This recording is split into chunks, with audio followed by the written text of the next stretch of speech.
So with the whole what is a person thing, like I completely understand the reaction of people saying you're an idiot for humanizing the Taliban.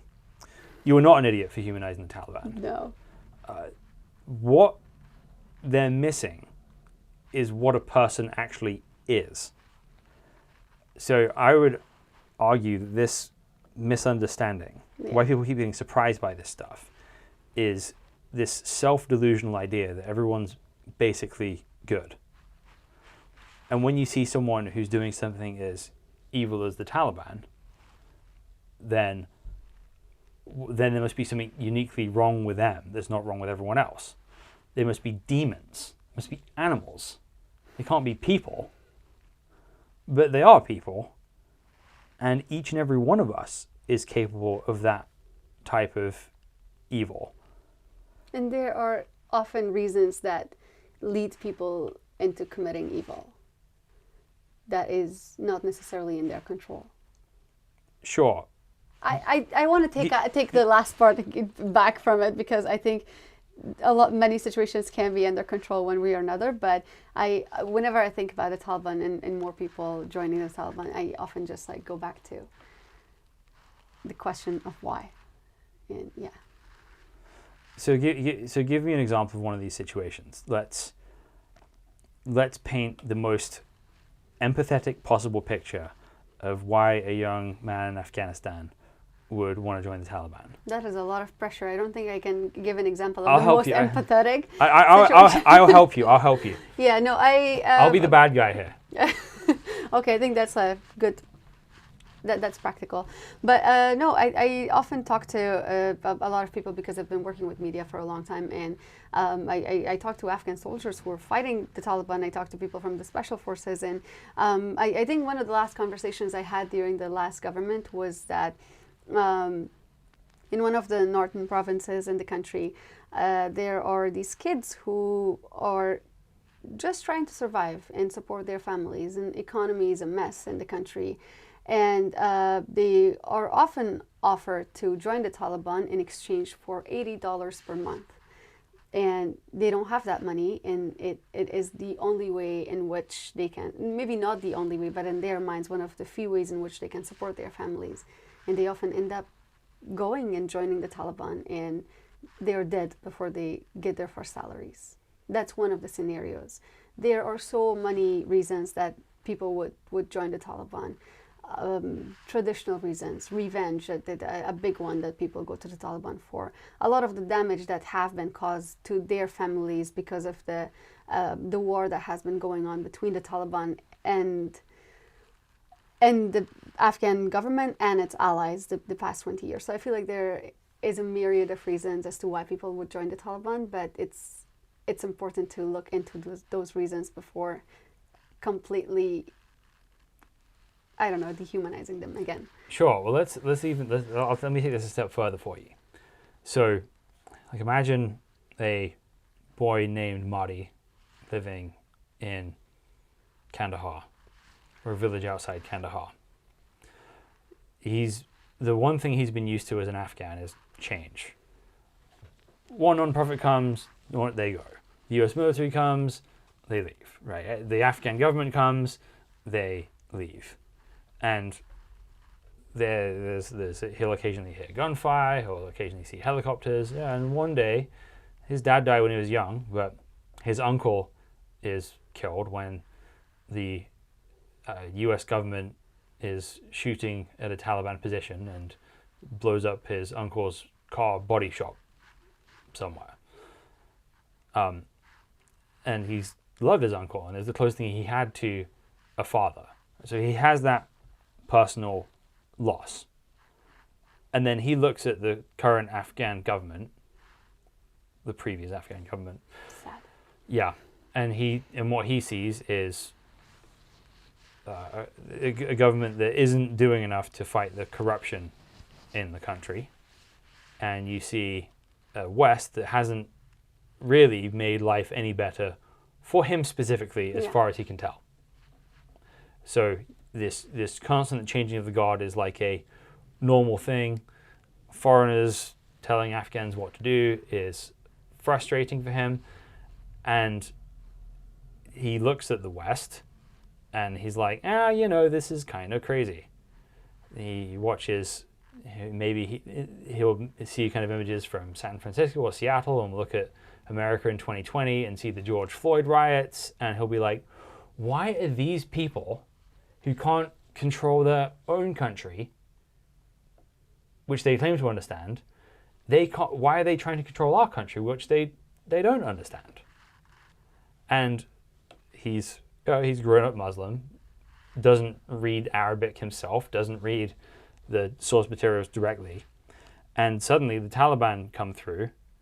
They seem to be powerful, they seem to be uncorruptible, and they seem to be Afghans who speak his language, who talk about justice, who talk about getting rid of corruption, and they talk about Islam being the solution to all the country's problems. Now, Mahdi probably doesn't know enough about Islam to have any real opinion on how he might agree or disagree with the Taliban, which means it feels like a righteous cause because he has all the problems they're describing. They are mostly correctly diagnosing those problems, and he now is invited to follow the men who actually seem to be doing something about it, and they seem to be winning, which makes it seem like God is on their side. I can 100% understand why that's appealing to. Yeah, and I love that you use the term "seem like." Yeah. Yeah. Right, because obviously I don't believe that. Yeah. But it's easy enough for me to do the math of seeing why that might be compelling to someone. Yeah. But I also have the math of being in that for 20 years may shatter those illusions. Yeah. Pretty quickly. I think you're right. I don't know if that was an actual example or not. There's a high possibility it even could be, because I know many people, not personally, but I know of many people who have joined the Taliban as a result of these grudges that they're holding against everything that has been happening in their lives, and they don't have anything to do with the government. They are living in a faraway village. They go about their daily lives. They have very little or none involvement in with the bigger society by extension. And so yeah, I can see that. Yeah. So it's very easy for someone to sit back and judge that and say, you believe this because you're a bad person or there's something wrong with your brain. But it really isn't that simple. Like evil, real evil, is much more complex than people want it to be. Yeah. And unless people can actually think in terms of those complexities, they'll never defeat it. Yeah, yeah, absolutely. No, I think you're totally right. I can also see how those that think, there's something fundamentally wrong about the brain of these people because they support the Taliban. I can see their perspective and where they are coming from as well, but I think that idea is very on the surface and not that in depth. Yeah. Yeah. Yeah, because again, is a lot of complex problems to be solved. And anger very rarely helps solve complex problems, but it feels right, and it is righteous anger considering the things that have happened. Yeah. But it's also it's just also really dangerous. It is very rarely productive. Yeah. Should you be angry? Yeah. Is it right for you to be angry about this? Yeah. Is that anger going to solve the problem? Probably not. Mm-hmm. If the problem to be solved is picking up a gun and shooting someone, it might solve that problem. Which again needs to happen sometimes. Yeah. But shooting people can't actually solve the problems of the country. It can. I think the country is in a mess because they've always shot at each other. Yeah. Consistently for almost 50 years now. Yeah. So in order for Afghanistan to have any hope, there needs to be some sort of mechanism which people with this mindset that everyone thinks is broken and inhuman to have a way back to have a way to interact with people, to actually hear different ideas and not be treated as enemies for the rest of their life, but actually some sort of hope for the transformation of hearts and minds. Yeah. Yeah. No, I think you're right. I don't have much to add to that statement because I think I very much agree with that. It makes me sad that the country is where it is right now. Whenever I look at all of the networks and groups that have turned Afghanistan into a mess, is because they initially there's been like a collective purpose of freeing the country, but then again it eventually these specific particular people just turning against each other, and so that makes it a whole other mess. And yeah, but it also, like, when you were talking about that, it just, like, in my mind, like, there are so many fundamental issues that need to be tackled before we can even talk about, like, how do you help these people. What are the main issues that come to mind here for you? When you were talking about people of, like, these ideologies, that actually reminded me of a conversation that I had a few days ago at Yale. We were talking about mental health in prisons, and in my mind, I was thinking about all of these Taliban members that are in the prison, and I'm like, how do you help these people offer mental health support to the individuals that are mainly holding on to the idea of getting out of the cell and killing others and dying and exploding yourself? And then again, I'm like, yeah, in a country where people have no like very little to no health support at all, or health care, like even for their physical health, it's like, how long is it going to get you to, like, get to these other things and tackle them? But they're also fundamental. They're also, like, some of the biggest problems that need to be tackled. But when you have, like, an aggregation of no security, no economy, no safety, it just makes it a million times more challenging to tackle these problems. Yeah, for sure. All that stuff definitely adds fuel to the fire.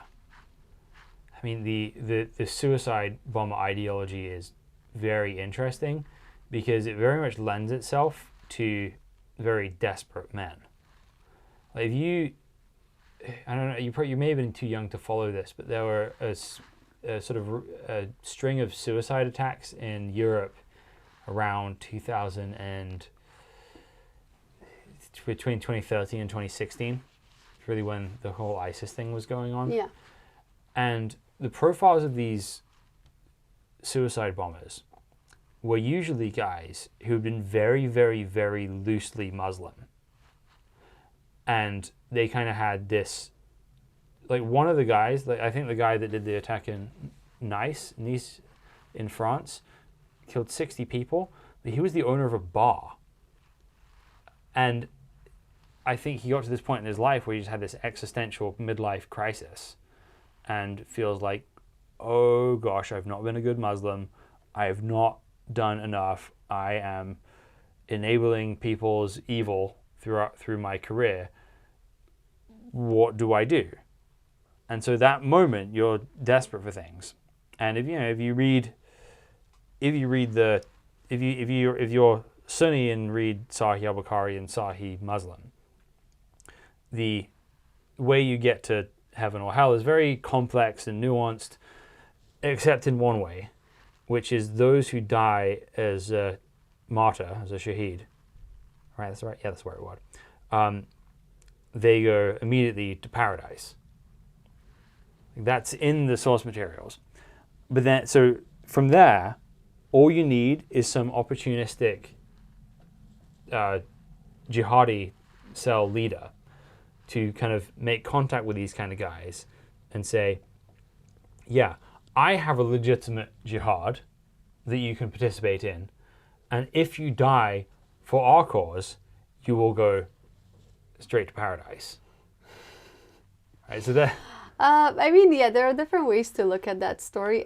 Sometimes I know. I mean, I'm not entirely sure if I would identify these people as like loosely Muslim, or that I'm not sure whether I should say like they're loosely Muslim or loosely radical, because I think there are like different ways to interpret that hadith in itself. I was actually talking to a friend a few days about this, and we were talking about some of the biggest battles in Islam where. Again, the battle is against those that actually do harm to protect the community. And so there have been so many individuals, I don't remember which battle we were specifically talking about, but one in which there were like very few number of Muslims, and they knew for sure that they weren't going to make it. So it was kind of getting into that battle for the collective cause of protecting the community against those that actually do evil. So that you would say that it is a form of jihad, because they are protecting the community, but not necessarily like hurting anybody on purpose without having like an intention, like a bigger good intention. I think that's like subject to debate as well. For sure. And so yeah, in that way, but they're not comparable. But I can see how that hadith could be interpreted in so many different ways. But even with that comparison there, you're going to the guy who's blowing himself up with the Taliban is going to say, yeah, that's exactly what we're doing. We are protecting the community from oppression and evil, and that is exactly why I'm sacrificing my life. Yeah, but then they go and explode themselves in universities and in mosques and in hospitals. Right. Now that is the jump. Yeah. And I know how they make that jump. Yeah. So how Osama bin Laden, I think he really is the architect of. Okay, Ayman al-Zawahiri is really the sort of architect of this sort of specific generation of jihadis, because obviously when we're talking about sort of jihad in the Quran and the Hadith, it's talking about standing armies fighting each other. Yeah. It's not talking about civilians at that point. Right? The context is warfare. I mean, there's no explosives at that point. So the Quran and the Hadith cannot speak to explosives, right? It would be impossible for a Hadith to tell you to go blow yourself up, because that couldn't happen in 850 AD or 150 years after Hijrah or whatever. So you have to find a way to get to that. And the way Osama bin Laden, which is basically al-Zawahiri, got to that conclusion is he argued that the Hadith says that a person who funds a ghazi, a warrior, for battle, gets the same reward as the person that funds that warrior. So flip that around. For American troops, or the average Afghan taxpayer who is funding the infidel forces, if the good person giving funds to a righteous warrior gets righteous deed rewards, then the person funding an unrighteous warrior is worthy of the unrighteous rewards as well. Yeah, and I think at this point we again come to the conversation of, so what's good and what's evil, right? And how do people define good and evil for themselves? And yeah, and I think like the radicalism and extremism come interconnected with these concepts in some ways. Yeah. Yeah. Yeah, I mean, and obviously I disagree with that mindset. Yeah. But I think that it bothers me that no one really knows what that mindset is.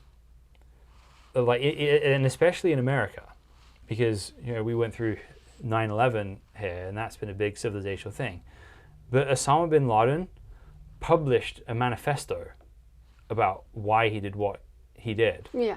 And I get why people wouldn't want to read that, but you need to understand how evil people think, because if you don't do that, then you're going to have a hard time defeating them. So Winston Churchill, when Hitler published his book Mein Kampf, Winston Churchill said every person in England should read this book. He didn't say that because he liked it.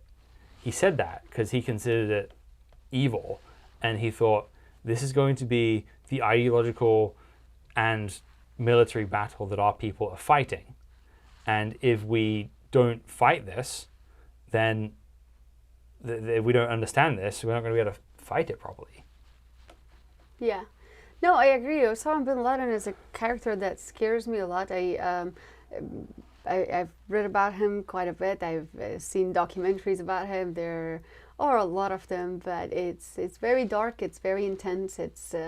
But I agree. I think we can't just close our minds and eyes to what's happening in the world. And I'm not saying I have a good grasp on reality, because I think there's a lot for me to learn still, but in order to get a good grasp of everything, you have to look at people that live in the world and in different societies, and you cannot just close your eyes to those that do harm and that you would define as bad people. Well, while you may not think you have a good grasp on reality, I think you're someone who is intuiting your way to a good grasp of reality. So there's plenty of people who are good philosophers, but completely incapable of living any sort of functional life. I actually think that describes most philosophers, honestly. Interesting. They spend all their times in their heads and can't actually function in the real world a lot of the time. There's a lot of smart people who are like that. It's interesting. Whereas I think that you've kind of got this, you've kind of felt your way towards what's right and wrong, given the circumstances that you have, and you've picked up on some things which I think reflect true reality and and I don't think you're lying to yourself about the world around you. Thank you very much. I appreciate hearing that. I hope so. I mean, like I said before, I think we have our ideas and conceptions of what's good and bad, and generally get it. But yeah, again, if it gets too philosophical, I still struggle. Yeah, again, better to sort of intuit the truth and live by it than to be able to articulate the truth perfectly and have no function in your actual life. I agree. And that's what a lot of that's what a lot of intellectuals and thinkers end up doing. Oh. So, I mean, I think that even though you may not have an exact plan of how you're going to rebuild, you have a desire to rebuild, and I think you will. And I think you'll find a way to live a good life that keeps your culture alive, and is hopefully a way and keeps Afghan culture alive for the future Afghanistan. I hope so. Yeah, I also believe that at the end, things always fall into place perfectly and things work out for the best. This is also a very controversial statement to make, but I believe in that, and I know that things will be okay. Romans 8:28 says, "For those who love God, all things work together for good for those called according to His purpose." So there's actually a really strong theme in the Bible, because probably about a quarter of the Bible is written by people who are exiles. Yeah. People whose land has been destroyed by a foreign power, and they're trying to figure out how to make the best of life wherever they've ended up. I love comparing some of the verses that you say with things that I remember from the Quran. There's still a lot for me to learn about Islam, and so I am a Muslim, but I'm constantly learning. I also go by a similar thought whenever I'm in a state of confusion, which is do your best and leave the rest to Allah or God, and things will work out for the best. So I think in some ways that gives me a little bit of peace of mind, and sometimes my friends are surprised by that, and they're like, if we were you, we would freak out. I'm like, yeah, you've got to one day at a time. Yeah, you've got to live your life as if God is in control of the universe. Yeah. And the way to live as a functional atheist is to try and control everything all of the time, and then get depressed when things don't work out the way you're trying to make them work out. Whereas if you believe that God is actually in control of the universe, then you can trust that everything is happening, at least to some extent, as it's supposed to work out. Yeah, I have had my fair share of friends in like both categories. So some that get depressed, and some they're like, "Oh, there's nothing I can do about it." So sort of like, I don't know if I should call them Stoics, because I think Stoicism is like a very complex debate. But yeah, I've met people of like both the way of thinking, I guess.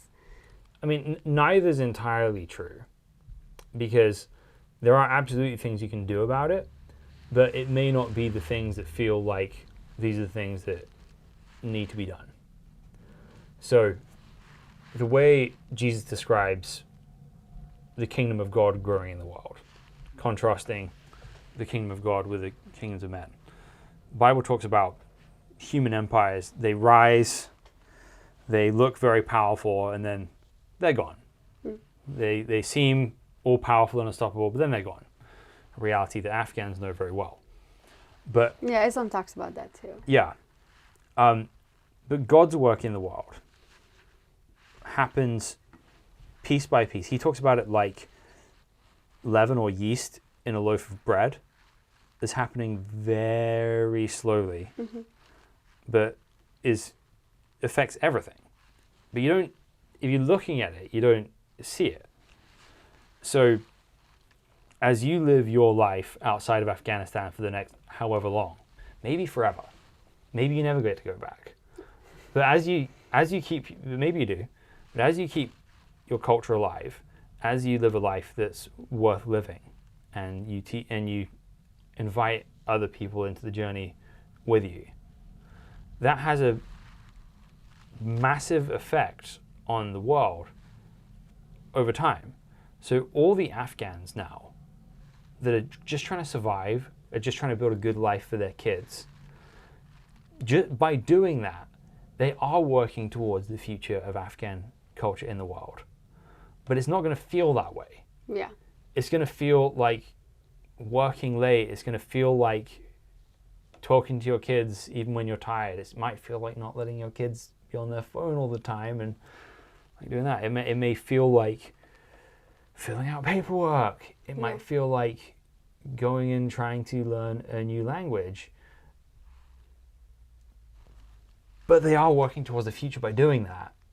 Just by surviving, just by not giving up, they are actually working towards a better future for their culture and their people. I think one way or another, yeah, for sure. I am very happy whenever I see that even my friends or others that were out of Afghanistan during the first regime have held on to the culture and into the community. And I see that in majority. I don't see it in some, but I do hope that despite Afghans living abroad in other places, they continue holding on to the culture and to the hope of being able to contribute to the society, because I think by doing that, they really do contribute to a better tomorrow in the country. Yeah. So even if it takes 100 years, eventually things in Afghanistan will change. Eventually there'll be a better future. And the way to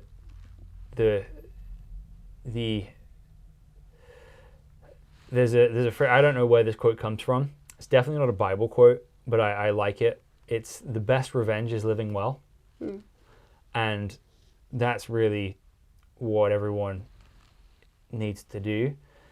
And like I meet so many, like a lot of the Afghans I meet are just carrying this like existential weight around with them on their shoulders that they managed to get out. Everyone they left behind is suffering. And how the heck do I live with myself? And when I have people like messaging me, telling me how bad their situation is, needing money, and I just meet so many Afghans who are under this like unbearable weight that they're carrying with them.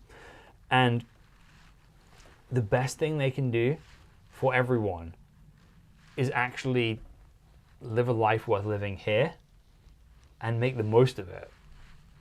because that's how they'll thrive, right? Their families here need them present. Their children should be learning American culture with the help of their parents, not just learning it from YouTube videos while their parents are breaking their backs to send money to 100 people in Afghanistan all the time. And if you have time to stop, think, and live, they'll make more money as well. It may be slower, but the amount of help that Afghan Americans will be able to give Afghans in Afghanistan 20 years from now is going to be exponential. Yeah. Because once the Afghans have worked really hard, they're very entrepreneurial, but they're just constantly poor because they're just being drained in these directions and they're just not doing well. Oh yeah. No, Afghans, I think in general, when they have opportunity in the space to grow, they are incredibly hardworking and very, very talented too. I'm always in awe of that. And yeah, I mean, but I don't know what to make out of the situation, because if you're abroad and if you have family and relatives inside Afghanistan and they're in the midst of a humanitarian crisis, it's tough. It's tough. You feel responsible to support them one way or another. So I don't know how to put myself in that situation, and think about it. But I think what you're saying also makes sense, and I'm also seeing why that they would do that. But I don't know what would be the right strategy to go about it. I think basically the right strategy to go about it is to not do it out of any guilt. Mm-hmm. They need to separate that. Because guilt will just throw money and resources haphazardly mm-hmm. at a problem without really offering the help it needs. Yeah. What somebody needs to do is to calm down, think carefully about the way they're helping people, and be strategic about it. Yeah, no, I see that in money. I think that's also a really good approach. I know I have some friends who are currently working to try and teach programming languages to some students, and then they connect them with experts outside of Afghanistan, and they try to get some at least jobs for entry-level programmers and computer scientists. I mean, that's one specific area, but it's a very systematic and good approach to go about it, because you not only teach them, but you connect them with people, and even though they're stuck in the country, they slowly in one way or another can have a source of income. Yeah, but I can see the guilt in a lot of my Afghan friends and myself abroad. Even if I get a cup of coffee outside, I convert it to Afghani, and I'm this could be lunch for 2-3 people. Yeah, for sure. It's difficult to think through, and again, to be sacrificial and generous is good, but you're not unlimited. Yeah. Right, and it's not your fault that you got out and other people didn't. You did what you were supposed to do. You worked hard. You valued the generosity you were given by your family and the people that paved the way for you, and you worked hard with that. And the reason you drinking or not drinking a cup of coffee is not the reason people are starving or not starving. I know, right? Yeah. It's just the guilt, I think, that comes with it. But no, you're absolutely right. I think that is very true. I think it's just maybe a human nature kind of thing that comes about every now and then. And at the end, whenever I think about it, I'm you cannot help 35 million people. Right. You absolutely cannot. And sometimes it's just the things that feel like they're helping aren't always even helping. Yeah. So again, it's I'm not saying Afghans in America should be I'm all about me and mine, but I'm saying that the guilt is not your friend. I agree with that. The guilt doesn't help you. Yeah, no, I agree with that. Yeah. Your money might make somebody less hungry. Your guilt will not. Yeah, that is very true. Yeah, that's true. That's good thought. I think over the next, I hope not years, but in the foreseeable future, I will be thinking about how to respond to these situations, because guilt is not a helpful strategy. I agree. Right. Well, that's it. That, to me, sounds like a good place to end the after show. So thank you for being here. Thank you for having me. And thank you guys for listening to the Almeida Initiative podcast. We're back!